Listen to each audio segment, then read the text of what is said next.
Why does the idea of success create mixed feelings or mixed reactions among believers? Why does the idea of success create mixed reactions among believers within the body of Christ? When we hear words again like success, like achievements, like wealth, like influence, like progress, like new levels, like increase, immediately these words and these expressions bring a mixed feeling among believers, the body of Christ. On the one hand, it creates excitement. On the other hand, people frown. It's like a pungent odor that is coming out from something that is decayed. And for others, it's like a fragrance that comes out of a perfume. How can the body of Christ, saved by the same Christ, what is responsible for this divergence in reactions every time we mention the subject of success or anything around it? Please listen carefully. If you're a man of God, I want you to listen. I have put a number of points here, and it will be a great blessing to the body of Christ. It can help you to bring a balanced perspective. I'm about to answer the reason or answer the question as to why the subject of success, and this is not something that is recent. It's been so from time immemorial. When you study the history of the church, through the transitions of the church, every once in a while you find out that the subject of success, maybe wealth, maybe prosperity, increase, influence, and all of that, it almost always creates a mixed reaction, dividing the body of Christ to at least two groups.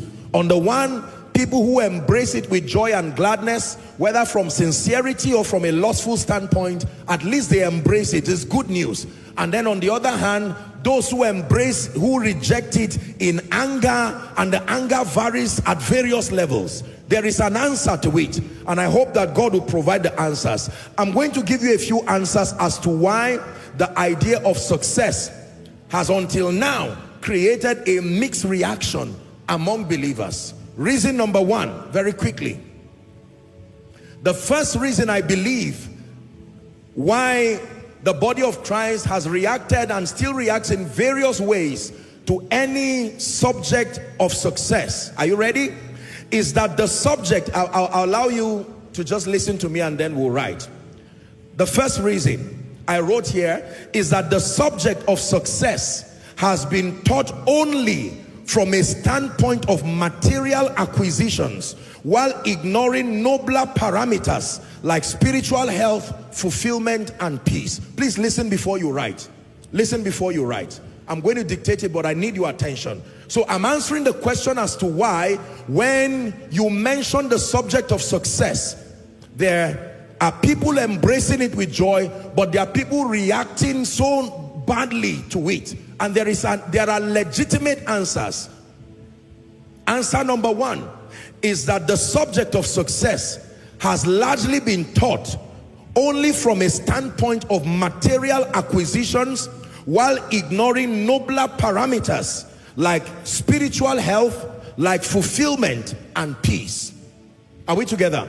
That means one of the reasons I believe why believers frown at the subject of success is that, with all due respect, many, not most, but many of those who teach them only teach success from a standpoint of material acquisitions, and they leave nobler parameters like your spiritual health, like the subject of fulfillment and peace.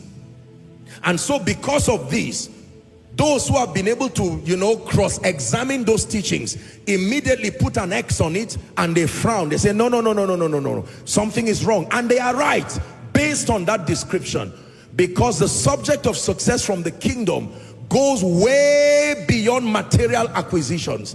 There are nobler, richer, better parameters to measure success. You get that now? Now you write.